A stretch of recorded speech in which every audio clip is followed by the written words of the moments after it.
The HRA 98, in force for 18.5 years, was clearly conceived to be so crooked and deceitful that no one could believe that it was not in our interest.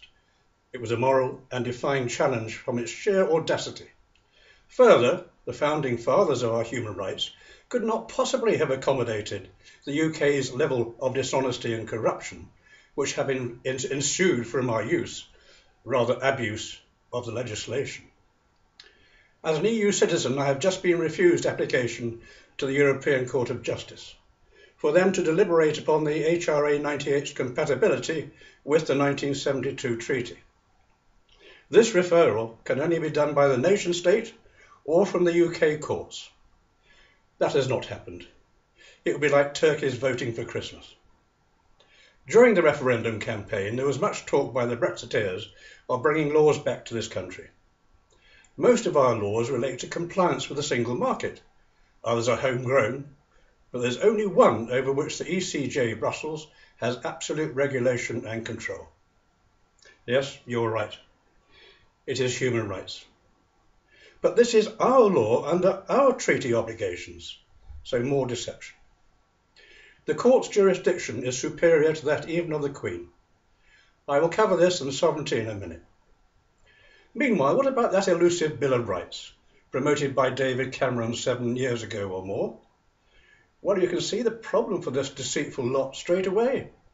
It would have to come before Parliament and into the public domain. It would copy the status quo, and the scam might be exposed. Certainly, if we maintain the ECHR, not least from my exposure and claim, which is why Mrs. May is desperate to renege on the 1972 treaty ASAP. So with that out of the way, Mrs. May and co are then free to exercise unfettered power. That brings me to sovereignty. During the referendum, besides our laws, we had migration and the sovereignty as issues. Much of the migration question has been debunked, and there's bound to be a compromise. With regard to sovereignty, this is another dollop of deception and dishonesty. Her Majesty is the sovereign Queen. She has no executive power. Indeed, she is told what to do by the executive. But she does have control over two aspects. Firstly, she appoints persons to the Privy Council and accepts members of Parliament under instruction. Secondly, she appoints the judiciary and is the only person who can remove them. In practice, this means that there is a sub-tier of the elite, appointed by the Queen, but who are wholly accountable to themselves. They are what I describe as joined in the hip in a club, which meets in secret and is completely undemocratic.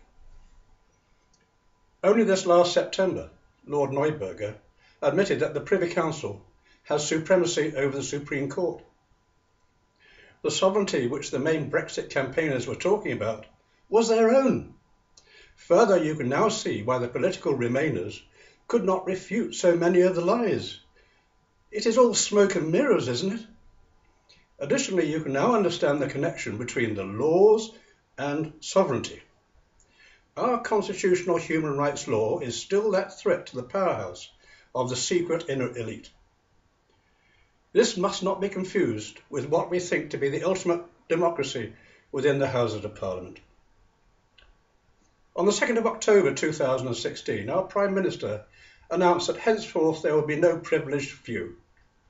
And she is also working for the ordinary Briton in her second speech at the Conservative Conference.